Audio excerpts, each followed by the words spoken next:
Supreme ಕೋರ್ಟಿನ ಮೆಟ್ಟಿಲು ಹತ್ತಿದೆ ಸೌಜನ್ಯ ಪ್ರಕರಣ. ಆಕೆಯ ತಾಯಿ ಕುಸುಮಾವತಿಯವರು ಸುಪ್ರೀಂ ಕೋರ್ಟಿಗೆ ರಿಟ್ ಪಿಟಿಷನ್ ಸಲ್ಲಿಸಿದ್ದಾರೆ. ಸುಪ್ರೀಂ ಕೋರ್ಟು CBIಗೆ ರಾಜ್ಯ ಸರ್ಕಾರಕ್ಕೆ ನೋಟಿಸು ಜಾರಿ ಮಾಡಿದೆ. ಜುಲೈ ತಿಂಗಳಲ್ಲಿ ಅದರ ವಿಚಾರಣೆ ಇದೆ. ಇಂತಹ ಸಂದರ್ಭದಲ್ಲಿ ಸೌಜನ್ಯಳ ಮಾವ ಅಂದರೆ ಕುಸುಮಾವತಿಯವರ ಸಹೋದರ ವಿಠಲಗೌಡ ನಾಪತ್ತೆಯಾಗಿದ್ದಾರೆ. ಅವರನ್ನು ಇದೀಗ ಪೊಲೀಸರು ಹುಡುಕ್ತಾ ಇದ್ದಾರೆ. ಆ ವಿಡಿಯೋವೊಂದನ್ನು ನೋಡಿ.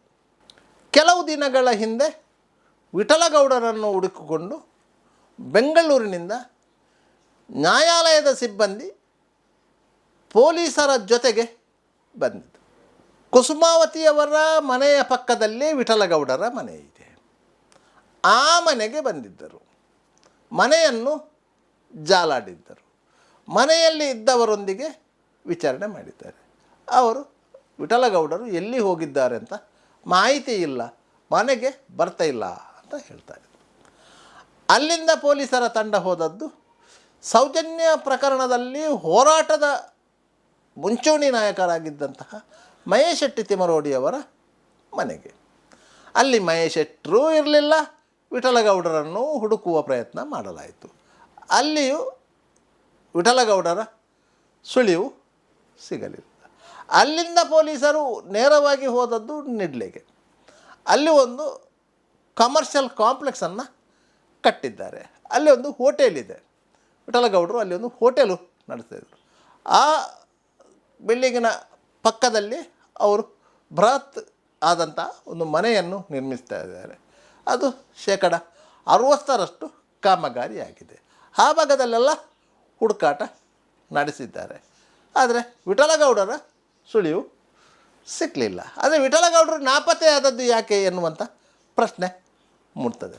ವಿಠಲಗೌಡರ ಮೇಲೆ ಧರ್ಮಸ್ಥಳ ಕ್ಷೇತ್ರಕ್ಕೆ ಅವಮಾನ ಮಾಡಿದ್ದಾರೆ ಅಂತ ಹೇಳಿ ಒಂದು ಮಾನನಷ್ಟ ಮೊಕದ್ದಮೆ ಬೆಂಗಳೂರಿನ ಸಿಟಿ ಸಿವಿಲ್ ಕೋರ್ಟಲ್ಲಿ ದಾಖಲಾಗಿತ್ತು. ಆ ಪ್ರಕರಣದ ವಿಚಾರಣೆ ನಡೆದಿತ್ತು. ಅದರಲ್ಲಿ ವಿಠಲಗೌಡರು ತಪ್ಪಿತಸ್ಥರು ಎಂದು ತೀರ್ಮಾನ ಆಗಿ ಅವರಿಗೆ ಶಿಕ್ಷೆ ಘೋಷಣೆಯಾಗಿದೆ. ಆ ಆದೇಶದ ವಿರುದ್ಧ ವಿಠಲಗೌಡರು ಅಪೀಲ್ ಹೋಗಿರಲಿಲ್ಲ.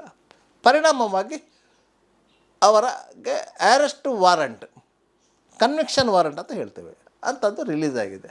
ಆ ವಾರಂಟನ್ನು ನ್ಯಾಯಾಲಯದ ಅಧಿಕಾರಿಗಳು ಪೊಲೀಸರ ಸಹಕಾರದೊಂದಿಗೆ ಜಾರಿ ಮಾಡಬೇಕು. ಅದಕ್ಕಾಗಿ ಪೊಲೀಸರು ಮತ್ತು ನ್ಯಾಯಾಲಯದ ಅಧಿಕಾರಿಗಳು ವಿಠಲಗೌಡರನ್ನು ಜಾಲಾಡ್ತಾ ಇದ್ದಾರೆ.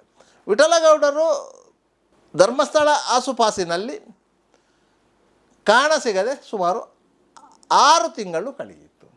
ಅವರು ಎಲ್ಲಿದ್ದಾರೆ ಎನ್ನುವಂಥ ಮಾಹಿತಿಗಳು ಸ್ಥಳೀಯವಾಗಿ ಯಾರಿಗೂ ಇಲ್ಲ. ಮನೆಯಲ್ಲಿ ಕೇಳಿದರೆ ವಿಠಲಗೌಡರ ಬಗ್ಗೆ ಏನು ಗೊತ್ತಿಲ್ಲ ಎನ್ನುವಂಥ ಉತ್ತರಗಳು ಬರ್ತಾ ಇದೆ. ವಿಠಲಗೌಡರು ನಾಪತ್ತೆಯಾಗಲಿಕ್ಕೆ ಒಂದು ಕುತೂಹಲಕಾರಿ ಕತೆ ಇದೆ.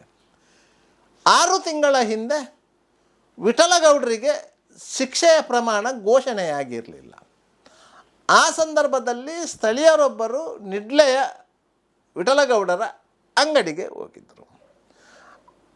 ಅಲ್ಲಿ ವಿಠಲಗೌಡರು ಇರಲಿಲ್ಲ. ಅವರು ಅಂಗಡಿಗೆ ಬೇಕಾದಂತಹ ಸಾಮಗ್ರಿಯನ್ನು ತರಲು ಉಜಿರೆಗೋ ಬೆಳ್ತಂಗಡಿಗೋ ತನ್ನ ಜೀಪಿನಲ್ಲಿ ಹೋಗಿದ್ದರು. ಅಂಗಡಿಗೆ ಹೋಗಿದ್ದಂತಹ ಧರ್ಮಸ್ಥಳದ ಪರವಾಗಿ ಇರುವಂತಹ ವ್ಯಕ್ತಿ ವಿಠಲಗೌಡರನ್ನು ವಿಚಾರಿಸಿದ್ದಾರೆ. ಆಗ ವಿಠಲಗೌಡರು ಪೇಟೆಗೆ ಹೋಗಿದ್ದಾರೆ ಅಂತ ಹೇಳಿದ್ದಾರೆ. ಯಾಕೆ ಅಂತ ಕೇಳಿದಾಗ ಏನಿಲ್ಲ, ಧರ್ಮಸ್ಥಳದ ಕಡೆಯವರು ವಿಚಾರಿಸಿದರು ಅಂತ ಹೇಳಿದ್ದಾರೆ. ಯಾವಾಗ ಧರ್ಮಸ್ಥಳದ ಕಡೆಯವರಿಂದ ವಿಚಾರಿಸಲು ಒಬ್ಬ ವ್ಯಕ್ತಿ ಅಂಗಡಿಗೆ ಬಂದಿದ್ದಾನೆ ಎಂಬಂಥ ಮಾಹಿತಿ ವಿಠಲಗೌಡರಿಗೆ ಗೊತ್ತಾಯಿತು, ಅಂಗಡಿಗೆ ವ್ಯಾಪಾರಕ್ಕೆಂದು ಸಾಮಗ್ರಿ ತರಲು ಹೋಗಿದ್ದ ವಿಠಲಗೌಡರು ಅಲ್ಲಿಂದಲೇ ಪರಾರಿಯಾಗಿದ್ದಾರೆ. ಅಲ್ಲಿಂದ ಇವತ್ತಿನ ತನಕ ವಾಪಸ್ಸು ಬಂದಿಲ್ಲ. ಇದೀಗ ಪೊಲೀಸರು ಹುಡುಕೊಂಡು ಬರ್ತಾ ಇದ್ದಾರೆ. ಇಂತಹ ಜೀವನ ಎದುರಾಗಿದೆ. ಇದು ಬೇಕಿತ್ತಾ ಎನ್ನುವುದು ಸ್ಥಳೀಯರ ಪ್ರಶ್ನೆ.